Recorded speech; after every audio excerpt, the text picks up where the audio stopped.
G'day, folks, and welcome to this live stream here with RAAus. I'm Matt Bouttell, the CEO of Recreational Aviation Australia, and with me tonight is Jill Bailey, our Head of Flight Operations, and Gareth Smith, our Head of Airworthiness and Maintenance.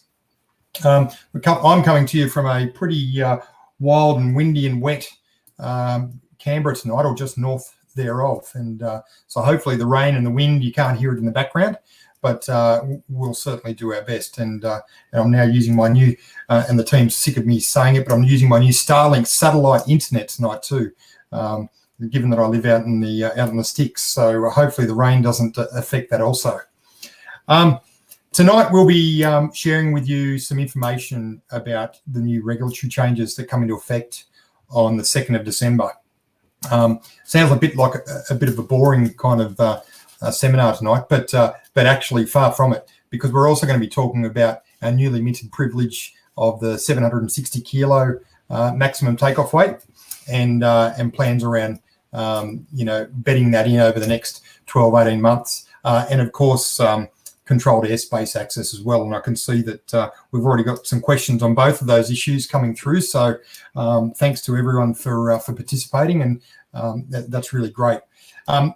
Just some housekeeping to start off with. What we'll do with the questions is we'll try and answer some of them as we go along, and then if it's a question on something that we will be covering, we might just take stock, leave that question there, and address it when we start talking about that subject. And then at the end we'll just do a Q&A. So hopefully we can get through the I suppose the more formal presentation fairly quickly, so that we can really sit here and answer your questions. So, look, some of you may be aware, and hopefully you've been reading the comms that we've been putting out and that CASA have been putting out about some major flight operational changes in the regulatory system that take place from the 2nd of December this year. This is probably one of the largest reg changes that Australia has seen. It's 25 years in the making, and what it's doing, it's really bundling up all those old CARs and CAOs into the new rule set, which are the CASRs, or the Civil Aviation Safety Regulations, and along with that, there are some changes that are taking place. Fortunately for our members, the changes are pretty light on, but certainly in other parts of industry, there's some significant changes that are taking place, and the basis of those is modernisation, and of course for modernising our safety standards here in Australia. So just talking about the detail of it for a few minutes. So from an RAAus perspective, really what we're interested in is two things, and that's Part 91 and Part 103. And we'll talk a little bit about that shortly. But all in all, there are 9 regulations that are being made or that come into effect, more to the point, on the 2nd of December. And within each of those regulations, they've also got a manual of standards. Most of them have a manual of standards. So it's significant. And for those of us that were around and who are from the CASA system previously, or still in the CASA system, we know what a huge challenge this is for CASA and for industry for implementing these rules safely and effectively. And certainly, a shout out to my former colleagues at CASA who have, as I know, worked tirelessly to do that. And we certainly wish them and the rest of the industry all the best. But tonight is really about us. So the Civil Aviation Safety Regulations, as I said, many of them also have a manual of standards. So the CASR is the high-level law, which is made by the governor, or made by Parliament, and the Governor-General signs off on them. Then what we have underneath that is a manual of standards. And the manual of standards is really where the rubber hits the road. That's where all the real detail of these regulations comes from. So that I won't even try and give any examples, because I know I'll put my foot in my mouth. Jill's laughing at me because she knows that as well. But all in all, it's supposed to be a 3-tiered process where you have the regulation, the manual of standards, and the guidance material. And the guidance material, we formerly knew them as CAAPs, or Civil Aviation publications. And over a number of years, CASA has been transitioning these over to advisory circulars. And what this does is it doesn't just modernise our rules, it actually also aligns to a more international way of doing them. Now, some of our rules certainly are made for Australia, but all in all, it's supposed to, come together so that it's really aligned with under ICAO, so the International Civil Aviation Organisation. So we've been working quite, for a long time on with CASA. Well, not as long as we would like, unfortunately, because whilst the regulation was made at a high level, we ended up with a manual of standards which was being developed this past year. Really what's happened, and some of you may have sent an email today from CASA and saw that CASA has decided that rather than continuing on with Part 103, because with the MOS, basically they ran out of time. And what we're therefore going to do is continue with our operating with our civil aviation orders, or the CAOs. And many of us know them as the 95 series, so 9510, 9555, 32, so on and so forth. So in theory, and Jill and I were talking about this before, there's the old catchphrase, what you can do today, you can do tomorrow, on the 2nd of December. Famous words, because sometimes that doesn't actually come to fruition. But we've certainly been assured by CASA, and we're fairly comfortable that that is certainly the intention, that come the 2nd of December, our privileges, right, and it's really important we talk about that, those things that make us different and special, should remain the same, except for the new introduction of the 760 kilo maximum takeoff weight. But when we talk about Part 91, they are the rules, and I might get Cody to bring up the slide pack if he can, because what it shows is how. Thanks, Cody. Cody, those of you who know Cody, Cody's our head of safety. He's working in the background tonight, so thanks, Cody. What this slide is showing is the green ones are the ones that affect RAAus, and the others are for the rest of industry.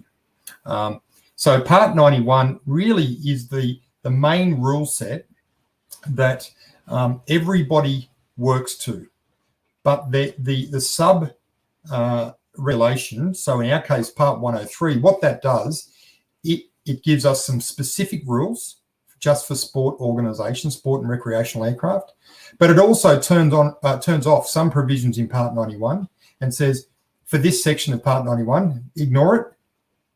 The rule in Part 103 is the rule that you want to that you must adhere to, and the exact same principle is being applied, say in Part 121 for Qantas, for example, or Virgin, or any large aircraft operator doing regular public transport. Not that term is going to be used anymore come the 2nd of December. So really, the other parts just turn on and off, or turn off Part 91 in some sections and turn on other provisions that are relevant for that sector. And for us, that's no different. So the things that we would have typically seen in the CAOs and the CARs over the years have now been bundled up into a single rule set. And this is a really, it's a really good step forward for Australia, I believe. Of course, the challenge there is that it's still written in legal jargon. And at RAAus, we like to think that part of the value proposition for us is that we take that difficulty, that, really difficult thing to do, and let's be frank, boring. Who wants to, be a recreational pilot and have to read, law on your weekend? So what we do, we bring that all together and into our tech and ops manual, and to make it a lot simpler for our members, and quite frankly, a lot, to help with the enjoyment of what it is that we're doing. So thanks, Cody, for popping that up there. I think we'll leave the slides from there.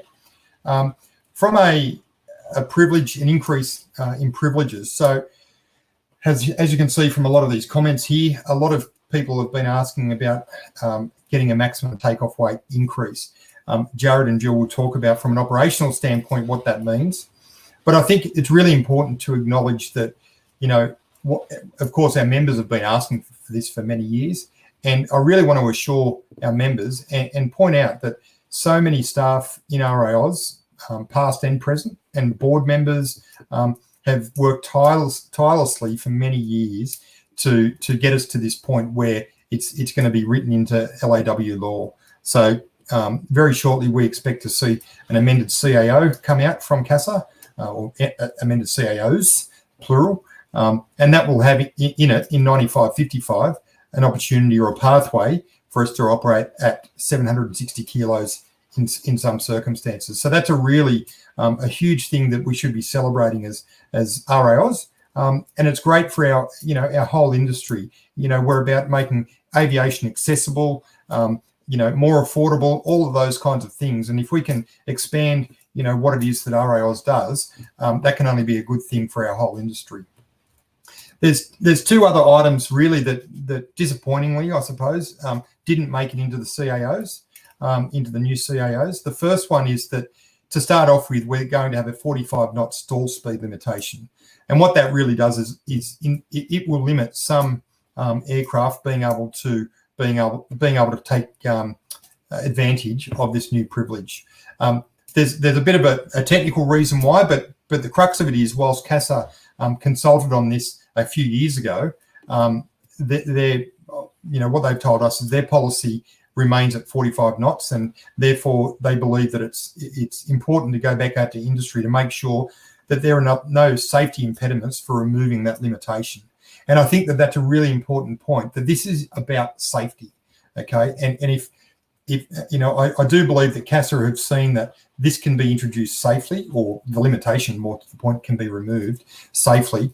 And our training, we've demonstrated over many years that our training has grown, with our flight training schools being very professional, and our safety performance, all of those things demonstrate that this is not a big deal for RAAus in terms of removing that 45 knots. And once again, it's about making aviation accessible and affordable to the masses, not just to those of us who enjoy it today. The second privilege, which again would have been nice to have gotten in here, is controlled airspace access. This is one that's near and dear to my heart, and I think I've mentioned before, members, when I joined RAAus, I would have thought that CTA access was the privilege that the members want most. Actually, our survey results clearly show that MTOW was the thing that the people mostly wanted, and therefore, we've focused on a staged advocacy program of getting MTOW first, and then CTA. And as I say, fortunately, CASA have seen that this can be done safely, and they're going to be consulting on that within the next couple of months. Be it hopefully before Christmas. I'd certainly like to see a consultation before Christmas, and then for that to be reviewed and a summary of consultation produced by CASA early in the new year, so that the CAO 9555 can be amended once again to include that. And for me, controlled airspace access is important because I fly out of Canberra, and therefore at the moment I need to exercise my PPL, and I would love dearly to be operating under the RAAus banner, but I operate out of Canberra, and it's just not possible. But from a safety aspect, we know that we've got busy CTAFs around the country, such as, we've talked about Ballina previously. And we've got our aircraft mixing it with jets in a non-controlled environment, and we're doing that safely. So for mine, this is going one step further to improve safety by allowing us to operate in a controlled environment under the watch of ATC, and further improving safety. So the notion that we're a bunch of amateurs or whatever, and we shouldn't be allowed to be mucking around with ATC is just an absolute furphy. This is a safety improvement for our members. It's a safety improvement for the rest of industry, and I think the whole industry will benefit from that going forwards. So look, I'm going to stop my sermon, or whatever we want to call it there.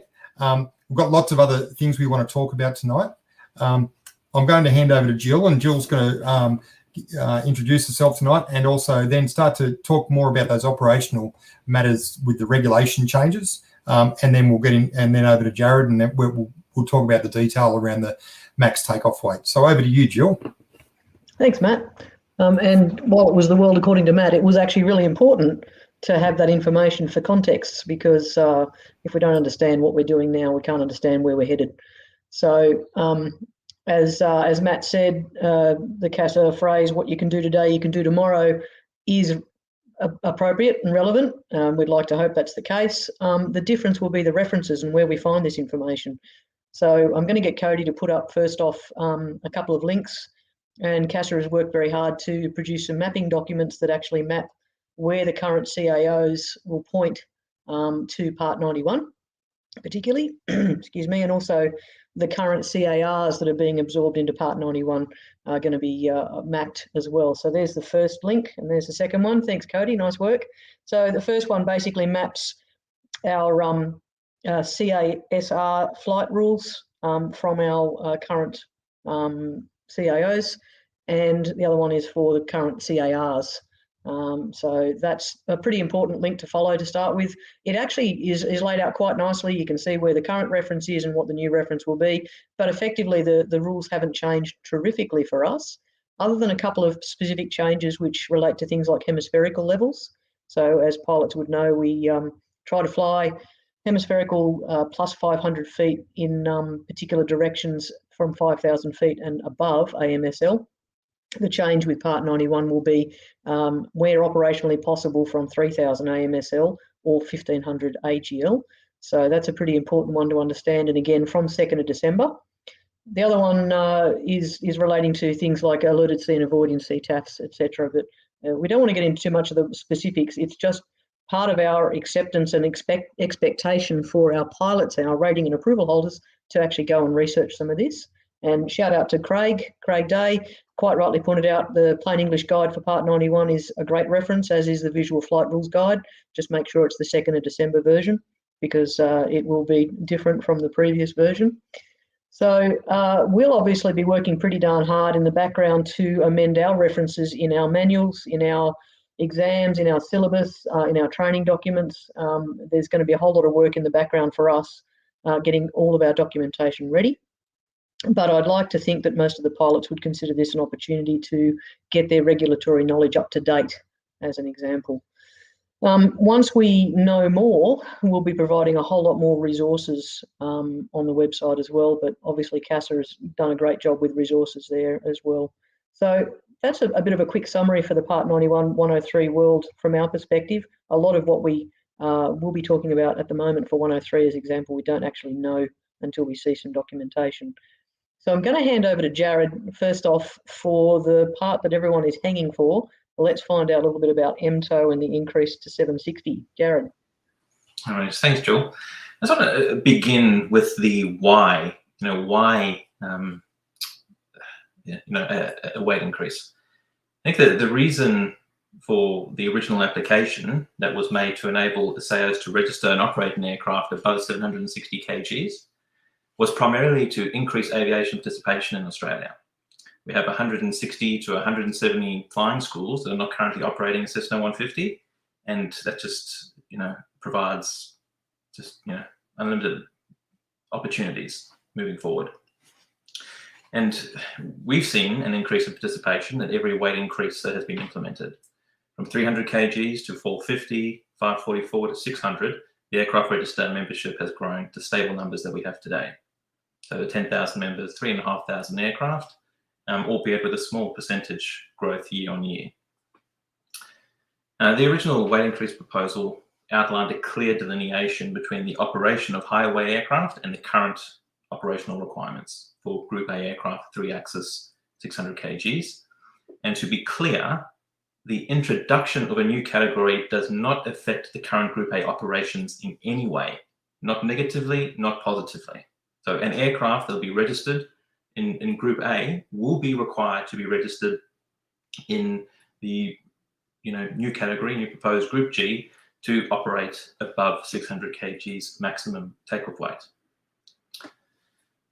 So that introduced Group G for fixed wing 3-axis single engine aircraft up to 760 kgs. The original proposal was regardless of stall speed, and that was sent in 2016. And as Matt had previously said, that in the first instance, the 45 knot stall will apply. However, CASA will be looking to consult on that shortly. But that's the initial proposal that was sent in. A detailed risk assessment was supplied, which demonstrates that our processes and our procedures around the operation and maintenance applied to aircraft of 760 kg maximum takeoff weight did not increase risk to participants, other airspace users, or the general public. And that some safety improvements of the proposal included fewer occurrences relating to undercarriage failure, especially for aircraft used in flying training schools conducting circuit training, and further training opportunities, which Jill will discuss shortly, and allowing aircraft currently arbitrarily restricted to carry more fuel and requiring less landings on cross-country flights. I'm not sure if Matt did say previously that the CAO amendment that will come out on the 2nd of December actually hasn't been cited by RAAus. However, we are aware of the likely makeup of the requirements in the first instance. And I do want to reiterate that this is in the first instance, because RAAus will continue to work with CASA during the Part 103 MOS drafting to try and further align Group G operations with the current Group A privileges. So regarding aircraft acceptance, RAAus would be able to accept amateur-built and type-certified aircraft with a maximum takeoff weight of 760 kgs or less. The weight increase does not apply to LSA or light sport aircraft. And 760 kgs is the line in the sand. RAAus will not be able to accept an aircraft that is capable of operating above 760 kgs. So if the MTOW is 761 or 762, the aircraft will not be registrable. It has a maximum takeoff weight of 780 or 790, where the aircraft could comfortably operate within 760, the aircraft is not registrable. So that's where the line is. If it's capable of operating above 760, it will not be registrable at this time. Yeah, so there's not going to be an artificial line in the sand, if you like, from an aircraft that, as you said, Jared, can be 790 kilos, and then limit it artificially to, as we see today, particularly for example, a J400 could actually be 700 kilos MTOW, but it's limited under our current rules to 600, and that kind of setup won't be permitted with the Group G. Correct. No, it will not. And in the first instance, the 45 knot stall requirement will also remain. Just to reiterate that CASA will be consulting on that very soon. And shortly, talking about operational requirements, which Jill will comment on that. But in regards to maintenance, I just want to make the following comments. Despite there being no evidence that maintenance is or has been a significant factor in our occurrence data, RAAus has nonetheless taken significant steps to improve maintenance standards. And some of those steps have included the complete rewrite of our technical manual, and the next version is currently in progress. We introduced staged inspections for amateur-built aircraft. We introduced a permit to fly scheme, and we introduced compulsory L1 training. So the CAO that will be released on the 2nd of December will likely not include our current maintenance privileges. The likely scenario is that a Part 66 license holder will be required to maintain the aircraft unless it is amateur-built by the owner and have completed a course that will be acceptable to CASA, and we'll provide further details on exactly what that is as that becomes known. So the original proposal that was presented to CASA demonstrated that increasing the maximum takeoff weight limits for aircraft administered by SAOs would not increase risk to participants, other airspace users, or the general public, and would deliver modest improvements in aviation safety. But I just want to reiterate that RAAus will continue to lobby for what was originally proposed, and we look forward to working with CASA to build a mutually agreeable Part 103 MOS to further align the Group G privileges with our current Group A privileges. So I'll pass back to Jill to discuss the operational requirements for an aircraft that's to be registered in a new Group G category. Awesome. Thanks, Jared. So the easiest way for us to operationally manage the introduction of the increased weight was to introduce a new category of pilot certificate. So as Matt said and Jared said earlier, the intent is to leave Group A to be Group A. So if you don't want to operate in the increased category world, then you don't need to do anything different. Things stay the same. So the Group G RPC is effectively from 601 to 760 kilos. And there's a number of reasons for that. I know in the PPL world, as an example, you can have a PPL and you can operate up to 5,700 kilos without anything additional being required other than being competent on the type. From our perspective, to manage it, it was easier for us to introduce the Group G. And if you think about the difference of the weight that's going to be impacting your aircraft, it's effectively about a third of the operational weight now. If you're at 600 kilos and you add 160, there's basically the equivalent of another person sitting on board that aircraft, and there are going to be some differences operationally. So the differences include things like, particularly for what we're expecting to happen in terms of aircraft being added to the register, mixture control has not been something that a lot of RAAus pilots has had to deal with. We've basically had altitude compensating carburetors in our Rotax Jabiru engines. So there's a new control that has to be managed effectively for fuel burn, for avoiding fouling of plugs, for a number of operational reasons. The performance characteristics, I guess, if I use an example of a Cessna 150 on a 38-degree day, versus a Foxbat at the same airstrip, there'll be a marked difference in the takeoff performance, and we need to train pilots to be aware of that, or we're going to have a whole lot of people running through fences at the end of the runway.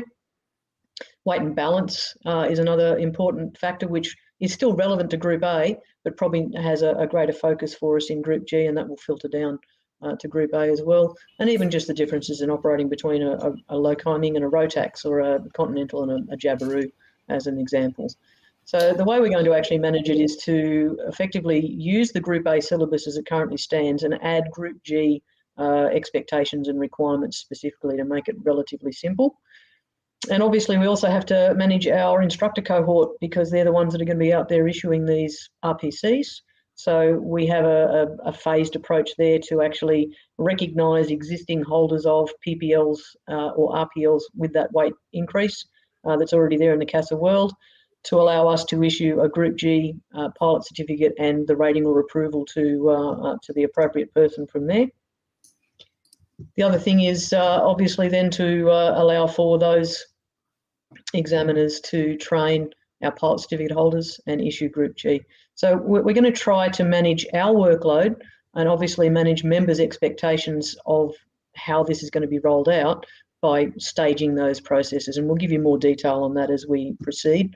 Other than that, I don't think I've got anything specific unless there's other questions from anyone about that. I noticed that Tony made a comment about the hemispherical. Yes, Tony, you're quite correct. What used to be 5,000 AMSL is now 3,000 AMSL or 1,500 feet AGL, if operationally possible. And one of our CFIs made a very good comment about that when we sent that information out, saying, how do I make sure I'm staying at hemispherical while I'm doing stall training? Well, obviously you don't. You don't need to. You're doing stall training. You go to the level that you need to manage that quite safely.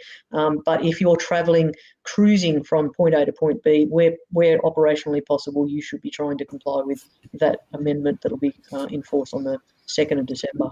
So I'm going to actually hand back to Matt for an overview on CTA, and then we'll talk a little bit more about that. And unless we want to perhaps go to some questions, Matt, on MTOW? Yeah, I think there's a couple of questions there. I could see Jeff asked what is Group G versus Group A, and I suspect Cody's answered that there in the comments around Group A is a 3-axis aircraft up to 600 kilos, whereas Group G is the new category, which will be 601 to 760.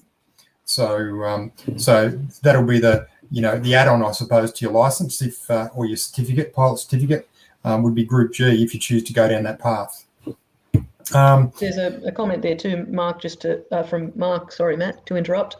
If an aircraft only has a Rotax and no mixture, well, there's nothing different.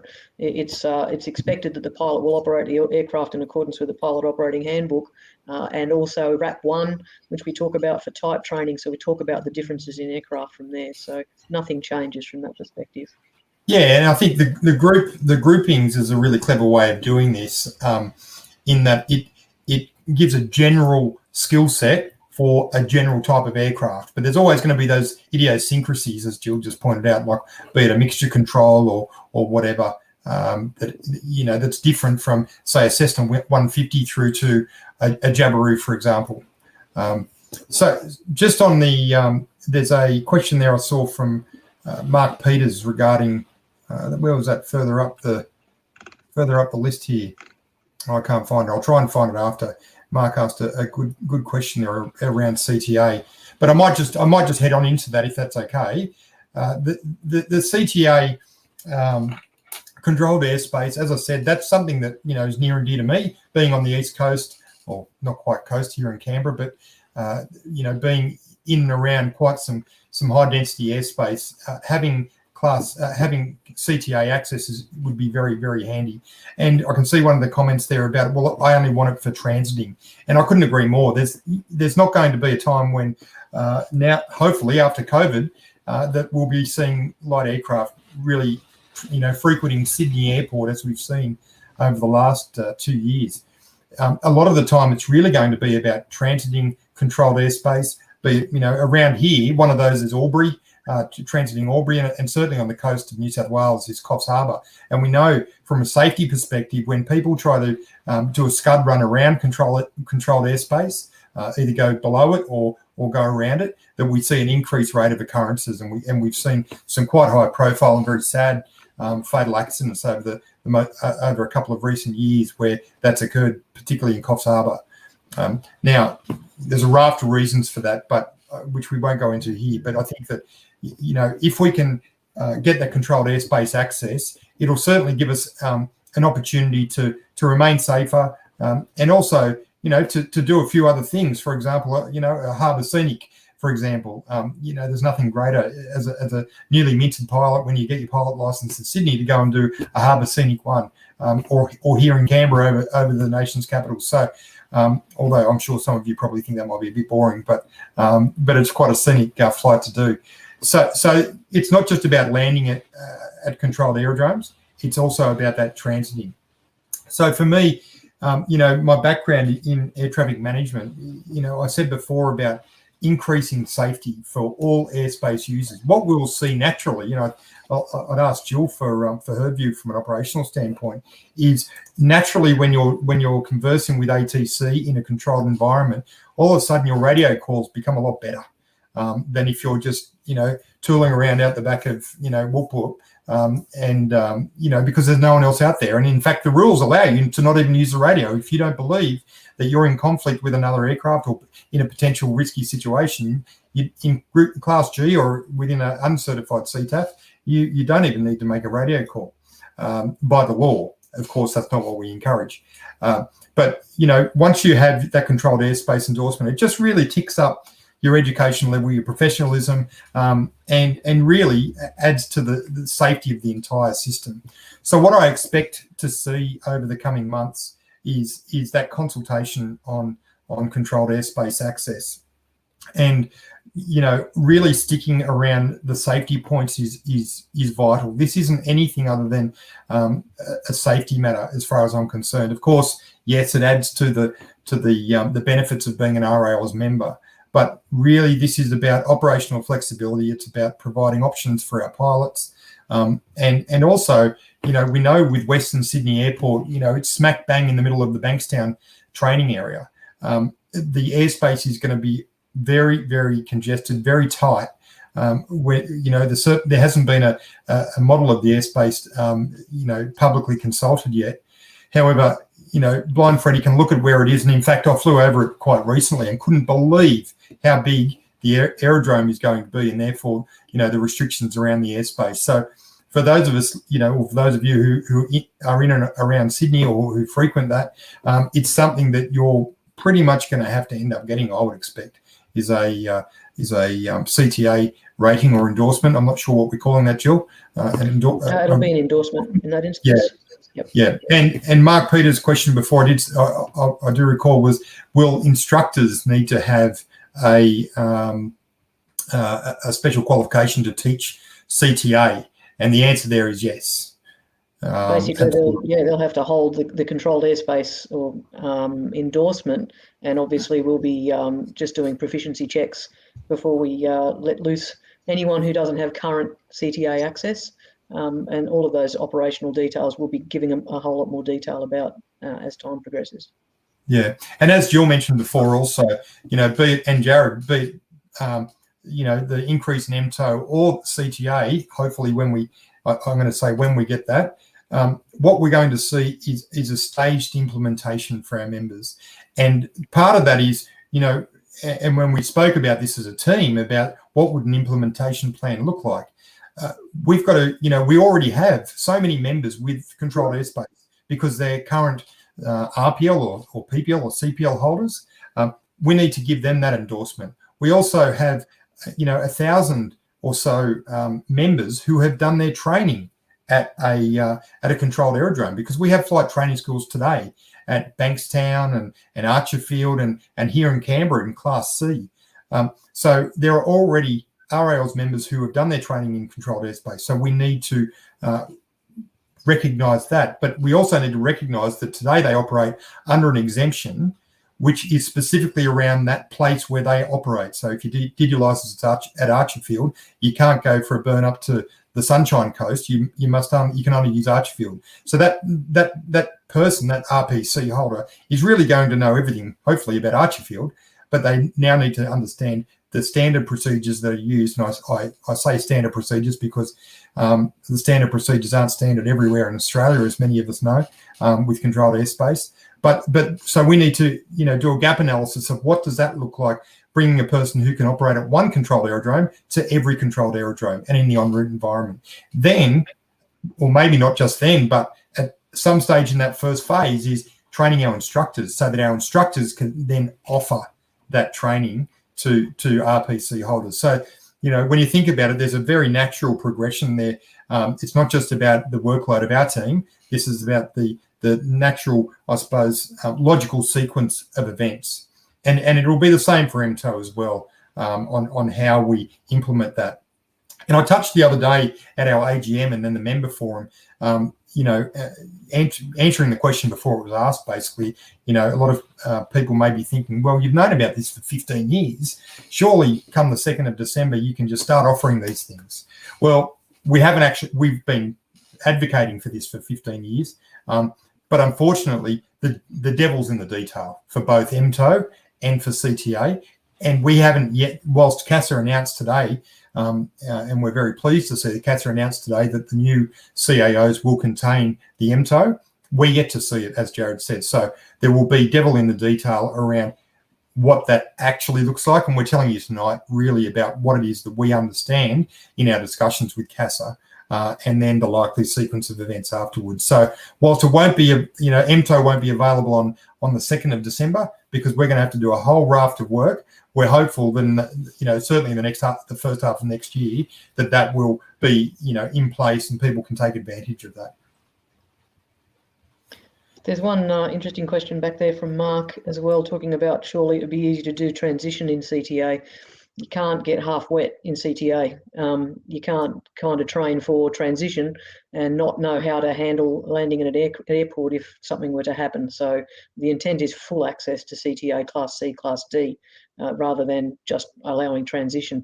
Transition would be an ideal way to just manage, as Matt said, the CTA transition through Coffs Harbour as an example. But if you have an emergency, you need to know what to do when you're transitioning to the airport itself. Yeah, thanks, Jill. And Jared, there's a question there specifically for you from Bruce Stark. Jill and Jared, unless I missed the comment, the weight increase does not apply to LSA. Jared, do you want to talk to that a bit? Yeah, correct. Because LSA is a global standard at 600 kgs.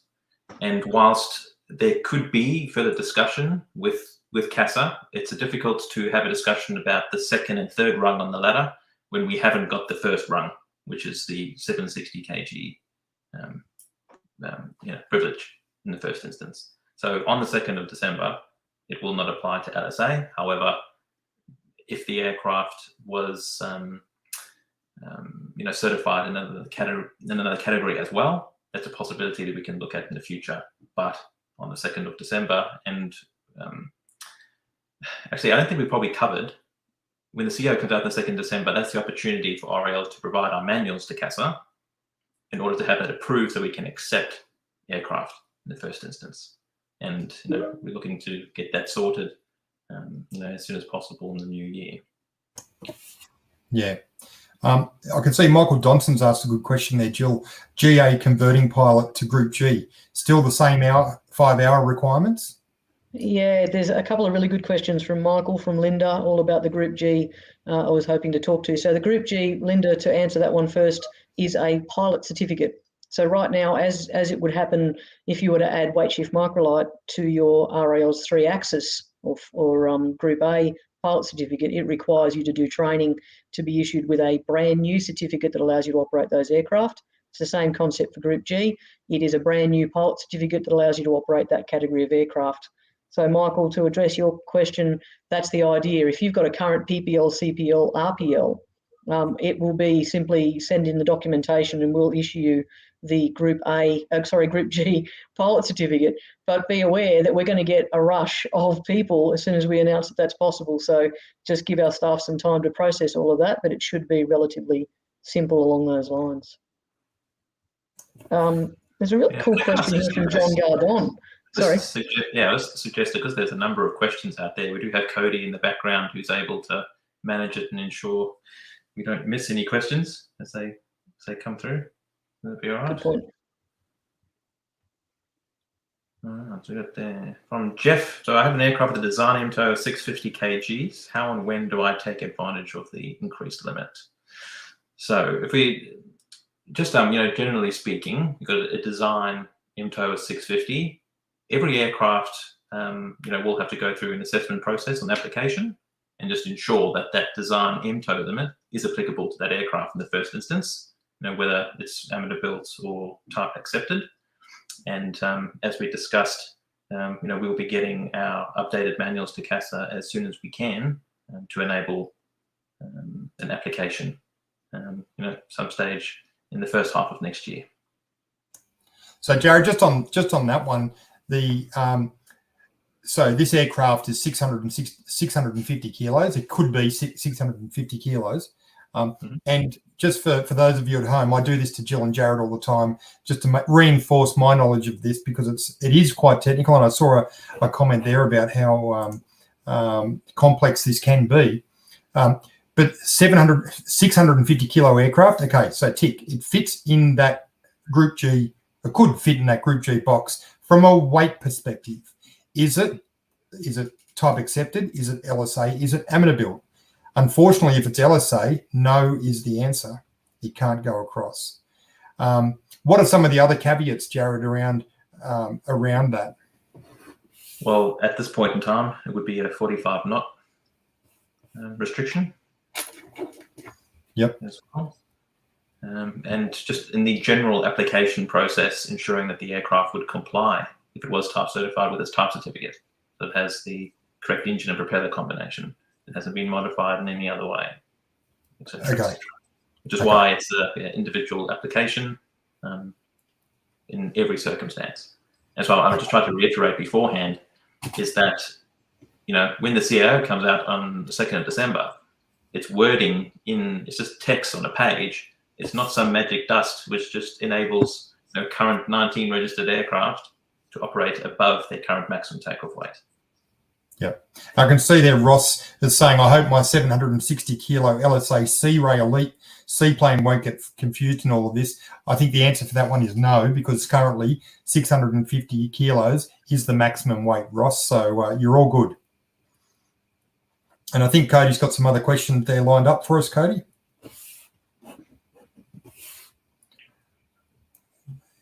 For an airplane with a design of 470 kgs, will there be an increase for it? So I just touched on that beforehand, is that if the kit design has stipulated 470 kgs, again, text in the CAO does not enable the structural integrity of that aircraft now magically capable of higher weight. So no, the weight increase would not apply to that aircraft. But do we think that there'll be aircraft manufacturers out there, particularly of type accepted aircraft, that had previously not, bothered doing all the testing? They may have built it to be 700 kilos, let's say. Is there a chance that some of those manufacturers may go back and do a retest of the aircraft to give it that increased MTOW? and possibly that could be available to people. Yeah. Cody, more questions there, please. The maintenance qualification for owner built and factory built in 600 to 760 range. So again, as we haven't seen the drafted CAO, we can't confirm 100%, but from previous discussions, the likely scenario is that unless for an owner built aircraft, the owner has built it and has completed an approved course, they would be the only participant able to maintain the aircraft in the first instance.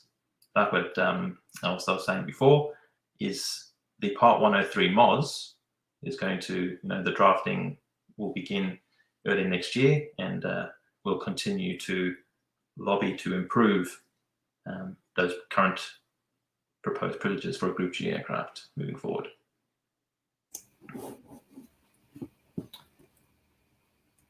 Will I be able to still use the VH allocated letters of my Colt, or will I have to go to the number identification?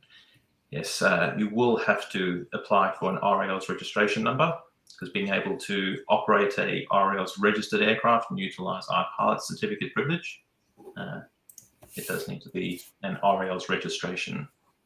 That process will be clearly identified for you on how to apply.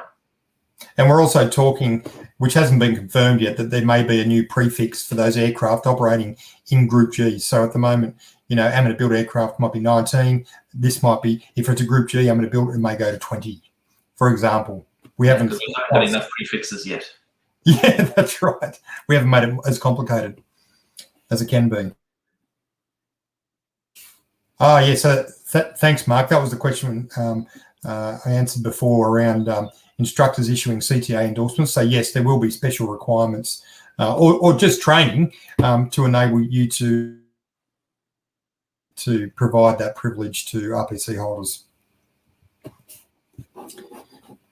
There's one there from Peppy Connolly. There are only 140 VH marks available, and that's a really interesting point, and probably one of those things that we are most, we're very proud of at RAAus. And a lot of people may think that when they pay for their registration fee, what's all that going to? There's a whole bunch of administration that goes on in the background to make sure that our database is certified under our Part 149 certificate.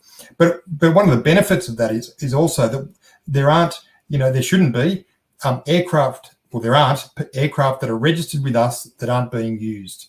Okay, so obviously we have a finite number of registration markings available to us as well under the numbers system. But in the CASA world, what you actually end up with is, because you register that aircraft once, right, and you've got Alpha Bravo Charlie, that aircraft could be parted out, the wing could be sitting in a shed, and no one's none the wiser of it because they haven't disposed of the aircraft through with paperwork. So that I'm not actually sure if the 140 VH marks, I'll take Peppy there as being right, but it is a real problem. And as I say, part of the good thing for us with our registration system is that we're able to keep our database updated, free up registration marks as they come available as well. Sean, will I be able to increase the MTOW of my Jabiru J200 as they have a higher MTOW in other countries? Jared, one for you. Yeah, so the design MTOW for that is higher than 600 kgs. The problem in the first instance with the redraft of the CAO would be the 45 knot stall issue. Is that it would apply, but then it would be knocked out on the 45 knots. However, with CASA consulting on that very shortly, then hopefully that will eradicate that issue, and then you'll be able to register that aircraft in the Group G category and operate with your Group G pilot certificate at 700 kgs. And what about, there was another question there about the J230. It's my understanding, Jared, that's an LSA aircraft. Yes, that is correct. So that would not qualify. No, not at this time. And the reason for that would be, LSA, there's a 600 kg maximum takeoff weight, and for the J230 there would be no other certification category or certification documentation, so type certificate, allowing it to operate above 600 kgs. However, when this does come into play, it's something that Jabiru could potentially look into. Yeah, and I can see there. We'll come to my one after, but. So from Ross, g'day Ross, CPL and PPL holders automatically have access to CTA with RAA aircraft. Well, when I answer this question in the current environment, I talk about the 3 requirements for compliance. The first one is the aircraft has to be compliant to operate in the airspace. So that's the first question you have to ask. The second one at the moment is the pilot current to and compliant to operate the aircraft, which requires an RAAus pilot certificate. And at the current environment, a PPL, RPL, CPL with access to CTA that's current is required. So under the CTA access proposal, those first 2 things are still required. And then the pilot will need to have a CA or controlled airspace endorsement from RAAus. So if the CPL, PPL holder provides us with current confirmation of their flight review, absolutely, tick, there it is, done. Yep. And there's quite a big comment there from Wings Out West about the carbon or the Cubs that are operated up there. And look, certainly there are LSA aircraft that are built to very much to a rock solid MTOW that can't take advantage of it at the moment. And we're certainly aware of that. I suppose I'm going to hand over to Jill. Yeah, there it is. So Dan's asking, about the Cubs in particular, but I know that there are other aircraft.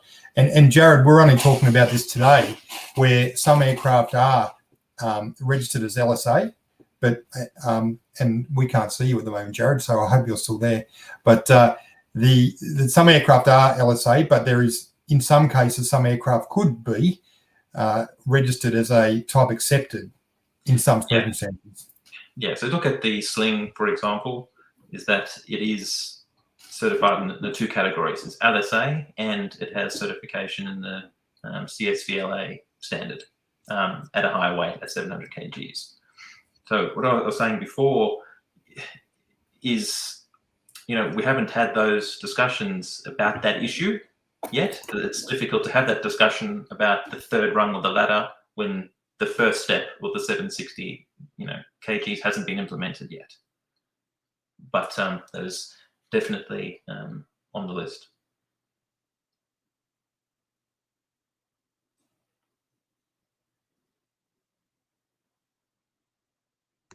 Yeah, you're muted, Matt. You're going to have to pay 20 cents in the tin.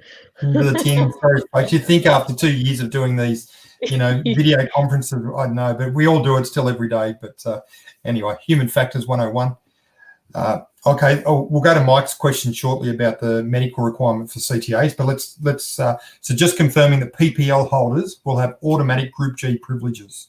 As long as they provide that documentation to us, we'll issue that certificate to you, as long as it's current. If it's not current, you might require a flight review in our system once our examiners are all accredited and can do that training. So yeah, it should be that simple, Pepe. It should be as simple as we can make it, because that's what we're all about.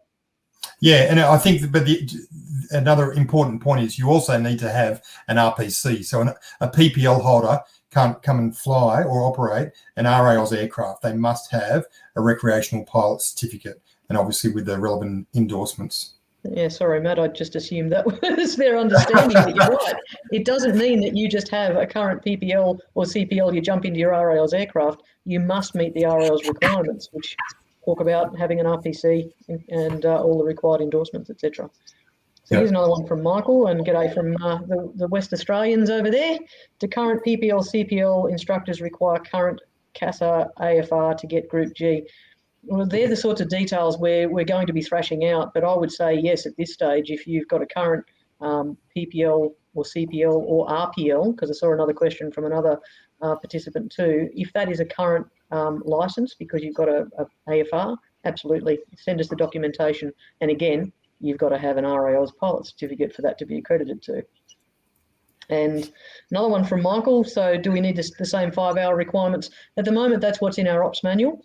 Obviously, we're looking at making that a competency-based requirement, but again, that requires approval from CASA to make a change, requires us to consider all the implications. So can't give you a direct answer on that one, Michael, but we're certainly looking at the intent of making, well, actually, sorry, I can answer that one. If the CASA qualified converting pilot has a current AFR, then there's no 5-hour requirement. They've got the competency to fly that category of aircraft. They'll get an RAAus Group G RPC. Get myself tangled up in my abbreviations. Linda, will a Group G PC be an endorsement? No, as we said earlier, it's basically the addition of an entire RAAus pilot certificate in the Group G category, and you'll just need to comply with the requirements that we'll spell out in the option manual to meet that. Yeah, but I think the important bit there is we're not talking about going to redo an entire new RPC. It's really a differences course to make sure that you can function in that Group G world. Correct. Yeah. Current CTA. Yeah. Here's one for Matt. So, as I mentioned before, this isn't certainly on the table. I think I probably know which way CASA would like to go on this. My argument, I suppose, against requiring a medical for CTA is very much around the fact that we are mixing it today with jets and other, RPT aircraft and high-performance aircraft at CTAFs today. Without that, and we're doing so very safely with our driver's license medical. Once we get into that controlled airspace, there's that additional control that air traffic control separate us. So in the extreme unlikely event that there is a medical episode on board one of our aircraft, it's a very simple thing for the controller to recognise that there is no response from this aircraft. A380, immediately turn left, blah, blah, blah, and keep those two aircraft separated. We don't actually have that today, and yet we do that very safely. So it's a question that we know is going to come up. I think the other part of this is that when we look at our licensing structure or our licensing system, be it in RAAus or in the Part 61 world, in the CASA world, there are very distinct differences between the privileges. So, okay, we're talking about getting CTA access, but what does the medical really control? The medical, a Class 2 medical or a basic Class 2 or a Class 1 even, is because with a PPL, I can fly up to an A380, really, if I go and get the type rating. And therefore it's got controls in place for that entire range of operations. We're talking about up to 760 kilos. And the other thing we've got to remember, and I saw a question here about aerobatics endorsements. Well, as it stands today, RAAus doesn't have aerobatics. We don't have night VFR. We don't have IFR. Okay, it is very different to that Part 61 CASA world. And it's my opinion that the medical is about putting controls in place for those activities, not controlled airspace. So, you're hearing it from me that we will certainly advocate for not requiring a medical. Whether we win or lose that, who knows? But this has to be based on safety. And my argument here is that there is not a safety case. The medical is not a safety-related reason for controlled airspace access. It is about other privileges. So I'm sure we will have many fruitful discussions, or maybe not fruitful, but certainly animated discussions with our colleagues at CASA about this in the coming months. And, look, at the moment, the reality is that our schools that operate at those controlled aerodromes around the country at the moment, their students do have to have a CASA medical, so a basic Class 2. I just recently did my basic Class 2. It's actually not that onerous, but we have demonstrated, that's really not the point, because we've demonstrated that we can do this safely today. What other questions do we have in there, Joe? Here we go. For GA to Group G, BFR required to exercise the privileges of the issued license. Of the issued certificate. So a BFR is required to operate any certificate. And at the moment in the current RAAus world, if you operate in Group A and Group B as an example, so you fly a 3-axis fixed wing and a weight shift microlight, you actually are supposed to do alternate BFRs where possible. And that allows you, if you do a BFR in Group B, to continue to operate your Group A. So if you do proposed Group G BFR that will cover the BFR for other certificates that you hold as well. So we're not going to make you do BFRs in each category, but if you have multiple pilot certificates, it'd be great if you could alternate your BFRs. Say you get experience with an instructor in a heavier aircraft and then in a lighter aircraft or a weight shift aircraft, whatever's required. Some really good questions here. Great questions. If you're a current L1, will this require additional training? Jared? Yes. So that will be a, if there will be a course that would be approved by CASA. And as soon as we confirm what the details of that is, we'll advise. There's another question there from Craig Day. Oh, okay. We'll go back to Craig Day's one. I'll get Cody to put that up. Let's go. Yeah. So to fill it there. So is 45 knots stall speed a clean stall speed or a full flap? It's in the landing configuration. So it's whatever the landing configuration is of that aircraft.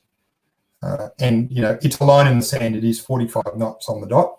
So it's going to be, whilst this limitation, the best opportunity to meet. Yeah, that's right. And whilst this limitation stays in place, there may be some difficult conversations that we end up having to have with some members. And I suppose what I would ask our members is, at the end of the day, all we can do is apply the rule set that's that we're operating to, but also be aware that we're certainly putting in our best effort to try and remove those kind of limitations. Craig Day, here's a good one for you, Jared. Would CASA look at, with some defined training, recognised L2s under the Part 66 process, even if it was within an additional category to maintain up to 760? Yeah, that is a good question. And we'll always be looking for pathways, for our current level 2s to even achieve a level 4 maintenance authority to maintain these aircraft. And I suppose that would be a really great outcome of the introduction of this category. So I think that CASA would entertain something like that, provided that the competencies are met. Yeah, and CASA's been developing for a couple of years the Part 43 maintenance standards for private aerial work and flight training under the CASA regime. And there's certainly some, we see some opportunity there in potentially, aligning in some parts, the Part 43. But, maintenance training more generally, certainly coming from a background of a very, very long time ago, engineering, I would love to see, some additional training courses developed and made available for particularly our L2s. And then as we go forward into Group G, I think that would be great. And again, it's about demonstrating the safety case to CASA for these privileges. And, we shouldn't necessarily be hard on CASA for that, because at the end of the day, they are a safety regulator. And that's what we ask them to be. So it's our responsibility to just simply to demonstrate safety. And therefore, we would expect a fair hearing on the other side. I can see. Okay, so does the Group G RPC cover lower weight aircraft? Well, that's the whole intent, is to separate those two things. So if you're coming purely from a CASA background, you'll get issued with a Group G pilot certificate if it's current. And then if you want to add Group A, at the moment, it is a 5-hour conversion, unless you've got time in that category of aircraft. So it won't necessarily automatically allow you to operate a Group A aircraft in the same way that a Group A pilot can't automatically operate in a Group G aircraft. So we will make that as seamless and as painless as possible, but competency-based is where we're eventually ending. But at the moment, the ops manual clearly outlines the 5-hour conversion for a Group A from the CASA world. Thanks, Cody, for bringing that one up. I was just looking at that one myself. And Monty, you ask a very important question there. And we've been asking the same question, really. Why the 45 knot limit? Jill, I might hand over to you to answer this one. Oh, gosh, thanks, Matt. The 45 knot limit is an historic limit that was applied to our category of aircraft for crash survivability purposes. And therefore, I think the thinking potentially has been that 45 knots is a similar kind of assistance to crash prevention and survivability. However, the laws of physics mean as soon as you add increased weight to the aircraft, it can't stall. If you know your basic aerodynamics, the 45 knot will no longer apply. And our point is, if you're trained appropriately and adequately, you should be able to operate an aircraft regardless of the stall category, the stall certification. And in the, I'm not quite sure of the acronym, Jared, but there is a category that says the 61 knot stall limitation is applicable to many type certified aircraft. So we are going to be asking CASA for parity, and obviously when that consultation comes out, that's where we want our members to basically dive on in and say 45 knots is a reasonably inappropriate limitation to put on the category of aircraft if the pilot's trained to operate it appropriately. Yeah, and it's similar to the CTA argument, I think, around, we have a training syllabus that is appropriate for what it is that we do. Okay, we're not suggesting anything greater than 760 knots at the moment, at least. But certainly for 760 knots, our training syllabus is appropriate. We're not talking about having a training syllabus that allows us to fly up to an A380. Okay, the notion that, we're going to have all these slippery aircraft come across onto the RAAus register is just, a furphy, and I use the Pitt Special as a classic example. The Pitt Special's got a stall speed higher than 45 knots, and God forbid that end up on the RAAus register. Well, if someone wants to bring a Pitt Special across, I'll bring it over. It would be great to have such a, increase the diversity of our fleet. But the reality is a Pitt Special aircraft is about flying upside down and doing aerobatics and doing some cool things. We cannot do that. So the marketplace, dare I say, will self-regulate those kinds of things. So I'm very, to the point about, we are talking about a training syllabus for a very specific 0 to 760 kilos. And let's make sure that the risk is appropriate. And the other thing is, we're informed participants, right? We're not having paid passengers on board the aircraft or anything. So our level of safety is appropriate, and everything that we do, our training syllabus and our technical standards, are all about maintaining, being appropriate for what it is that we do. I'm mindful of, here we go. Jared, another one for you. The J230 has an MTOW 760 kgs if VH registered, but only 600 kgs for RAAus. Is there a likelihood that it will be able to go to 760, or does the fact it is defined as LSA count it out? I think what that aircraft we registered on the VH register as an amateur build aircraft, so it would be able to be registered on our register as an amateur build aircraft. Yeah. So if it wasn't LSA, we could do it. Correct. Okay. Well, we've had some fantastic questions. Sorry, the 45 knot issue is still surface. Yeah, the 45 knot may limit that at this stage, but we're hopeful that will go away early in the new year. Will RAAus produce a summary of differences for the regs post December 21? This is important. 100%, Jeff, it is important. And as Cody put up those links earlier about the mapping of the existing regulations to the new regulations under Part 91, that is a really critical and great tool that CASA has produced there. The other thing, of course, is the new VFRG, which we expect to be published early in December. I understand that it may only come out in the first instance as an electronic version and then a printed one shortly thereafter. But that will, have, it won't. Don't quote me on this. I don't think it'll have a differences table as to what you're asking for, but it will be the new rule set. I think from the questions that we're getting tonight, there's certainly, obviously a lot of them have been about the MTOW and a few about CTA, but I think also with the regulatory piece, we'll put together a bit of an FAQ for our members, particularly for those members who weren't able to join us tonight, so that we can answer these questions and certainly address some of the other questions that we may have missed here tonight. Let's try and do an MP. Jared, one for you. So SAAA did the NPC course, and that is approved by CASA for experimental. Would RAA come up with their own NPC style course?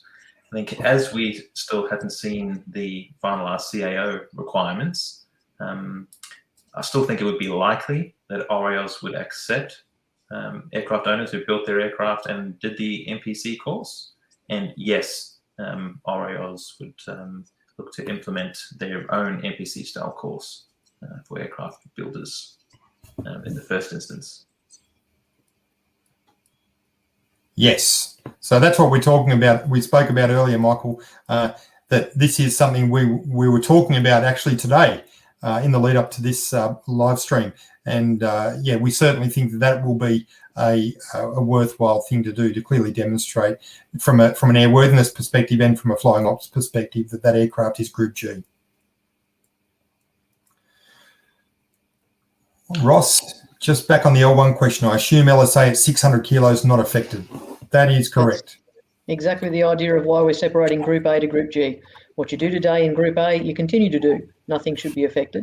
But when you go to Group G, there will be some differences. Yeah. I think we've already answered that one. Yeah, I think there was one just before that popped up before the L1 question was about the prefixes for the aircraft. And yes, there will be new prefixes that will identify Group G aircraft.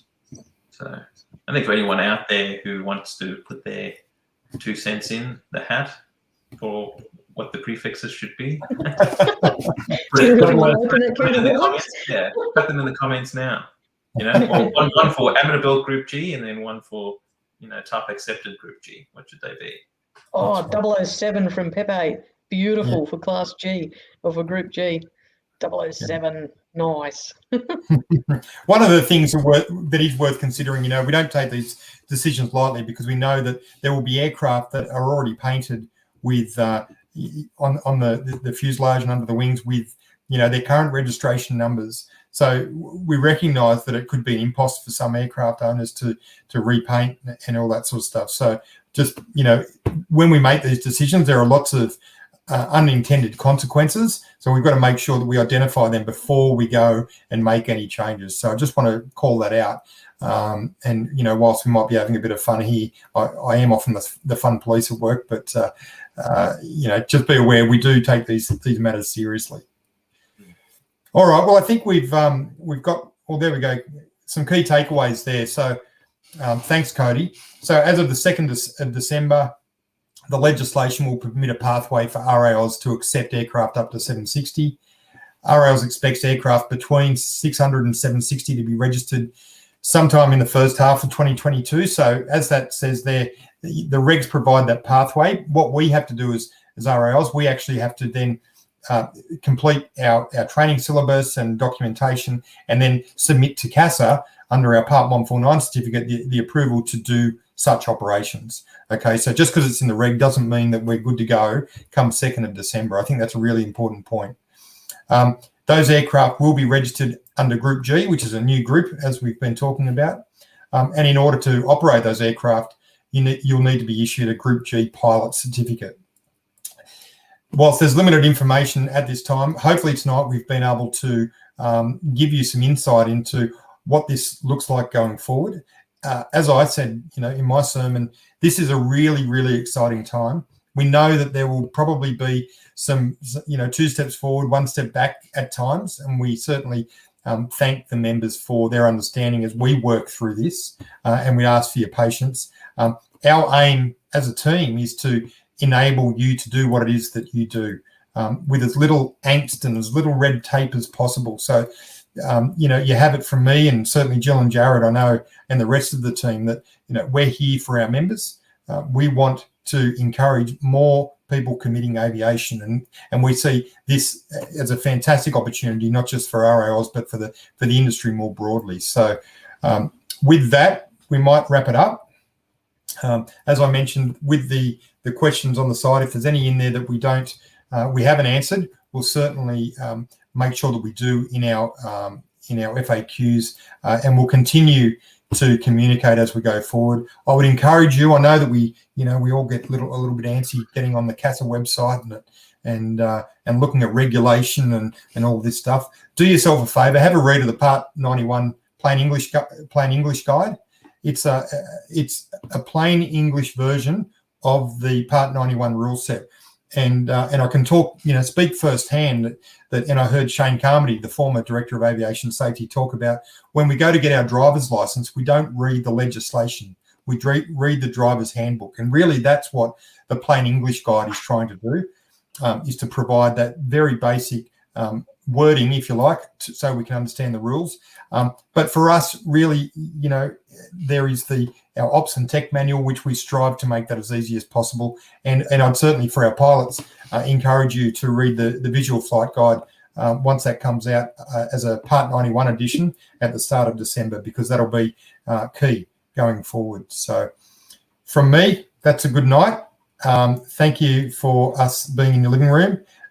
Good night to you out there at just west of Dubbo. I think you're getting a bit of rain there tonight. And thanks, Rowdy, for your comments there, and Steve. And Jared, you had your hand up.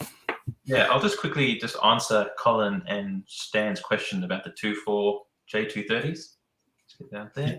Is that the 2.4 J230s are LSA, and the ceiling weight is 600 kgs. So unfortunately, the weight increase would not apply to them at this time. At this time, yeah. But, please be rest assured that we will certainly, this isn't, we've got this now, let's sit on our laurels and just enjoy that. We know that there are other people out there who certainly can benefit from this. So we'll certainly continue to work. And, it's being proven in other jurisdictions in the US with that Mosaic project about, furthering recreational aviation. So we'll be watching that keenly and trying to mirror that wherever we can and wherever it's appropriate. All right, Jill, any last words from you? I would say it's great to have this much enthusiasm. I'm really excited about the fact that we're involved in the organisation right now when this is happening, because we had a comment from a former tech manager that it's actually been on the cards for RAAus/AUF for 30 years. So we've incrementally snuck up on this. Very excited for us now to be getting to the point where we're at 760 kilos and potential CTA access. So I'm happy. I'm excited. Channel my big Kev. Yeah, that's right. Thanks, Jill. And Jared, any parting words from you? Yeah, it is a very positive development. I know that in this first instance, on the 2nd of December, what will come out is not everything that everyone wanted. However, what we have is a increase in privilege today that we did not have yesterday. And it is a line in the sand. It does not affect any operation for any flying school, aircraft owner, member, maintainer in Group A in any way, shape or form. So all it is an addition. Great last message. All right, well, thank you, folks. For those of us on the East Coast, try and stay dry and safe, and for the rest of you around the country, look forward to getting out there as soon as we can, probably after Christmas, hopefully, given where we're at with COVID, to see you all face to face. But from us at RAAus, we wish you a very good night.